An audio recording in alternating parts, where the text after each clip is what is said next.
একটা আমলি দেয় হাসান বসরি বলেন, খবরদার মনে রাখবা, আমি যে আমলটা দিয়েছি এটা আমার দেয়া আমল না, এটা আমার মাওলার দেওয়া আমল। কোরআনে বান্দাকে জানিয়ে দিয়েছেন। সুবহানাল্লাহ।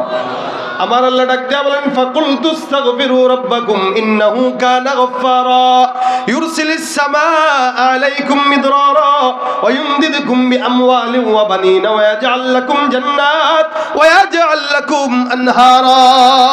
এক নম্বরে কেউ যদি গুনাহ করে সারা জিন্দেগি আর খালি ইস্তিগফার করে, আল্লাহ পাক তার সব গুনাহ মাফ করে দিবেন। দুই নম্বরে যে ব্যক্তি বৃষ্টির জন্য আসছে, আল্লাহ পাক বলেছেন ইউরসিলিস সামাআ আলাইকুম মিদরারা, কেউ যদি আসমান থেকে বৃষ্টি না পায় আর যদি ইস্তিগফার তেলাওয়াত করে, বেশি বেশি পাঠ করে, আমি তার জন্য আসমান থেকে বৃষ্টির ব্যবস্থা করে দেব। তিন নম্বর, কেউ যদি সম্পদ না থাকে, দোকানে বরকত নাই, ব্যবসা বাণিজ্যে বরকত নাই, ভাই দোকানে বসে বসে পড়েন আস্তাগফিরুল্লাহ আস্তাগফিরুল্লাহ আস্তাগফিরুল্লাহ আস্তাগফিরুল্লাহ, ইনশাআল্লাহ দোকানে আল্লাহ পাক বরকত দান করবেন। ওয়ায়ুমদিদকুম বিআমওয়াল ওয়া বানিন, সন্তান নাই, 10 বছর হয়ে গেছে বিয়ে করলো, বিবির সঙ্গে সম্পর্ক ভালো না, সন্তান না হওয়ার কারণে আল্লাহ পাক বলেন ইস্তিগফার করো, আমি আল্লাহ তোমার সন্তানের মধ্যে বরকত দান করে দিব।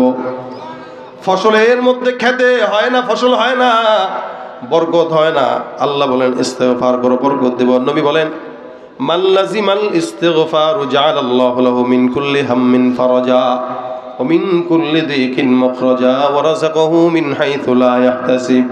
কেউ যদি তার জবানে ইস্তিগফার উঠায় নেয়, যত প্রকার অকল্যাণ, বিপদ, মুসিবত, পেরেশানি, সব পেরেশানি থেকে দূর করবেন কে? আর রিজিক এমন জায়গা থেকে দিবে আপনি কল্পনাও করতে পারবেন না। ভাই দেনেওয়ালা একজনই, কে? কোনো নেতায় দিতে পারে? কোনো মানুষ দিতে পারে? আমরা এই 16-17 বছর নয়, দেশের স্বাধীনতা থেকে এই পর্যন্ত যত নেতা দেখছি, দেয় নাই, নিছে। আমাদেরকে দেয় নাই, আমাদেরকে জীবনেও তারা দেয় নাই। আমাদের রাস্তা পাকা করে দিয়েছে, কিন্তু এই রাস্তা পাকা করা বাবদ আমাদের জনগণের টাকা নিয়েছে 10 কোটি, আমাদেরকে দিয়েছে 1 কোটির রাস্তা। আমাদের পকেট থেকে তারা টাকা নিয়ে আমাদের মাথায় কাঁঠাল ভেঙে তারা চুরি করে পাসপোর্ট ডাবল করে ধরা খেয়ে পালিয়ে গিয়েছে, আমাদেরকে নেয় নাই। সুতরাং ভাইরা আমার, এরা আমাদের বন্ধু না, এরা কখনোই আমাদের বন্ধু না। যারা আমাদেরকে রেখে আমাদেরকে বিপদে ফেলে চলে যায়, যারা আমাদের টাকা দিয়ে বড়লোক হয়, এরা কখনোই আমাদের বন্ধু। বরং বন্ধু তো সে যে আমাদেরকে নেয় না, আমাদেরকে দেয়। সবার কাছে চাইলে বেজার হয়, আল্লাহর কাছে চাইলে আল্লাহ বেজার হয় না, বরং খুশি হয়, না চাইলেই বেজার হয়। রাসূল বলেন, কেউ যদি আল্লাহকে না ডাকে, আল্লাহ পাক রব্বুল আলামিন তার উপরে ইয়াগদাব আলাইহি, রাগান্বিত হয়।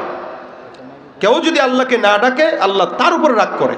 তাহলে এমন মালিকও তো দরকার যাকে না ডাকলে বেজার হবে, ডাকলেই খুশি হবে। সুবহানাল্লাহ। ওই যে বললাম, জিহ্বা কোনোদিন ব্যথা হয় না কেন?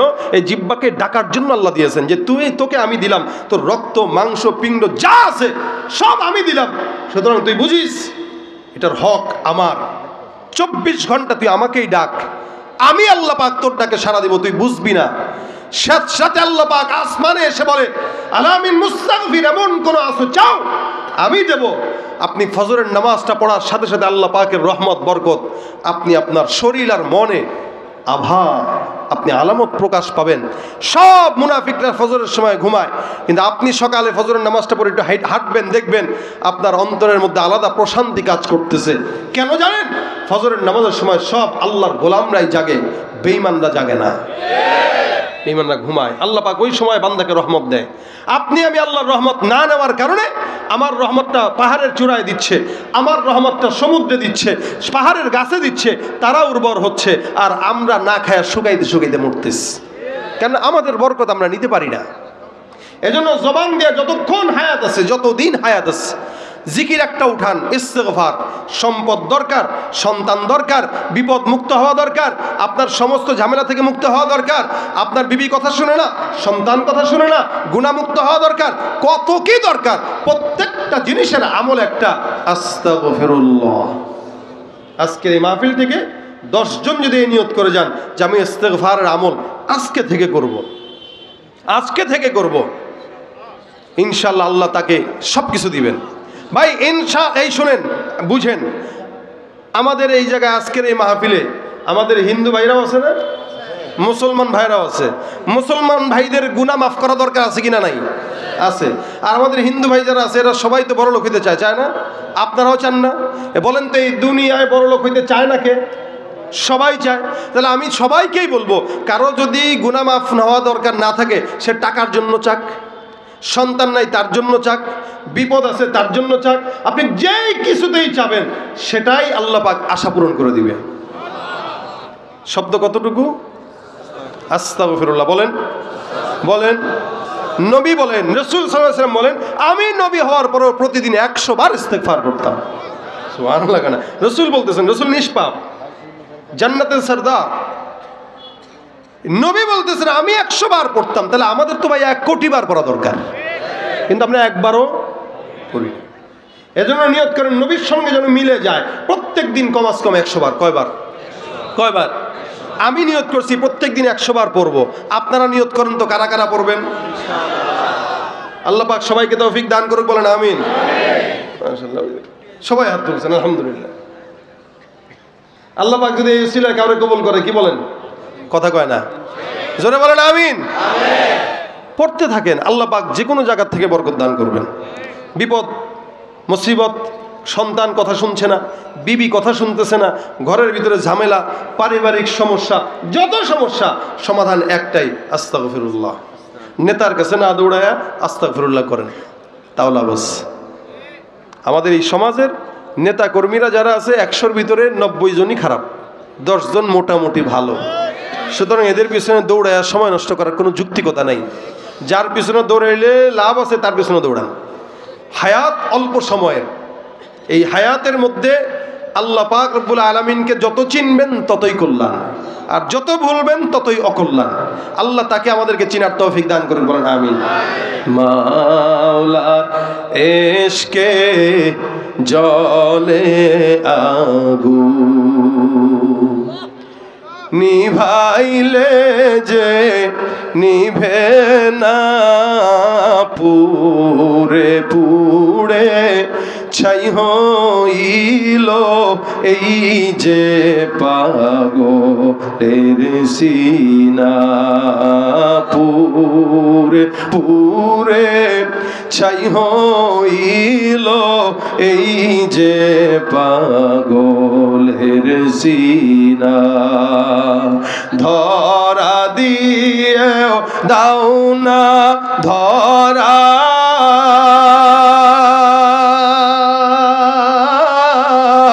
কাছে থেকেও দাও না সারা, এই বুকেতে বইছে খরা, এই বুকেতে বইছে খরা, না পাওয়ারি যাত না, পুরে পুরে ছাই হইল এই যে পাগলের সিনা, মওলা তোমায় ভালো বেশে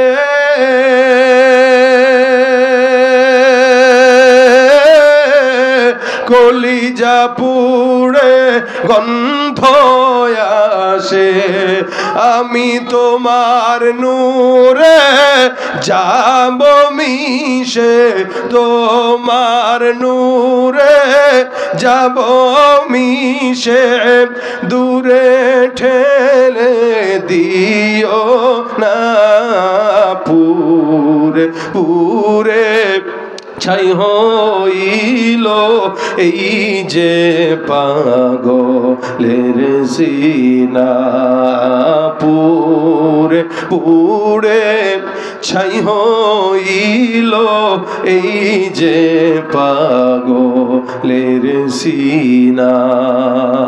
আল্লাহর প্রেম সবার হৃদয় ঢুকায় দেখে, জোরে জোরে আমিন। বাসা পর্যন্ত কি নিব বলেন সবাই? নিজেরা পড়বেন, বিবিকে পড়াবেন, সন্তানকে পড়াবেন, যা দরকার চাবেন, ইনশাআল্লাহ দিবেন কে? আল্লাহ। আমাদের সৃষ্টিকর্তা আল্লাহ, আমাদের পালনকর্তা আল্লাহ, আমাদের দেখনেওয়ালা আল্লাহ, খাওয়ানেওয়ালা আল্লাহ।